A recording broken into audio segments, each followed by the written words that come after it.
Hi loves, it's Lacey and welcome back to our space. So today in our space I am participating in a challenge video that is being hosted by two very lovely ladies. Yami over at the Latina next door hosts this challenge every single month, and she does it with a different co-host, and this month it is Kristin from Kristin's Chaotic Life, and the challenge is the look for less. What they've tasked us to do is to come up with a home decor item that we would love to own that we can make for a whole lot less than the cost of the item. I participated in this challenge last month with my Christmas item, and it was a snowflake wreath that I had seen at Target. They had two different sizes of it. I actually made the larger size of the two, but the smaller size you could purchase for $47.99, and I am absolutely in love with how that turned out. So when she issued this challenge this time, I definitely wanted to participate. And so here are the items that I'll be using for this challenge. I have two embroidery hoops. These were regularly priced $2.99. However, everywhere, Joann's, Michael's, Hobby Lobby, they sell them with a coupon you can use for half off. So I ended up getting both of them for $3. Then I have some various florals and greenery that I already had in my stash, but most of it can be purchased from the Dollar Tree, or the long green stems I purchased from Michael's, and they were half off. I also have some fairy lights. You can get those right now on clearance at Big Lots for little or nothing. And if you don't have a Big Lots near you, the Dollar Tree and dollar stores also sell them for merely $1. I have ribbon, some scissors, and of course my handy dandy glue gun. So let's get started on my project for this month's Look for Less.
So here is my final project, and I have to say I love how it turned out. It is slightly different from the inspiration piece in the fact that I have chosen to put it on this little margarita stand from the Dollar Tree. It is just one of the glasses that they sell there, instead of hanging it, because I don't have a place to hang it in my house just yet. I do believe that it would make a great centerpiece for a table, or even a lovely hanging piece without the flowers, or even with them at the top for a wedding reception. Overall, this piece retails in a lot of different places for upwards of $60 and $70. Right now, the one that I'm showing you has two of them for $59.99. However, I paid altogether approximately $8 without the stand for this piece. I was going to hang it from some heavy duty fishing line so it looked like it was just floating, but I still have my winter decor out. So I want to thank Yami and Kristin both for including me in this collaboration. I will link both of their channels down below along with the playlist of all the other participants in this challenge. Please go by and show them all some love.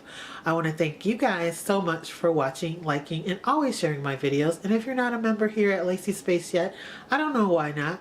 Go ahead and hit that subscribe button. Hang out with us for a while. We have a lot of fun here. And also make sure you hit that notification bell so you can keep up with me when I post my next video. I will be doing some more DIYs. I have a couple of haul videos for you. Probably a Dollar Tree haul coming up next. Also, if you like, you can follow me on Instagram. It's Lacee Space, the same way that it is spelled here. And I also decided to place a LED candle in the center of this to see what that would look like, and I think it would be really pretty addition to this piece as well. So that is it, and I will catch you guys in my next video. Bye, loves.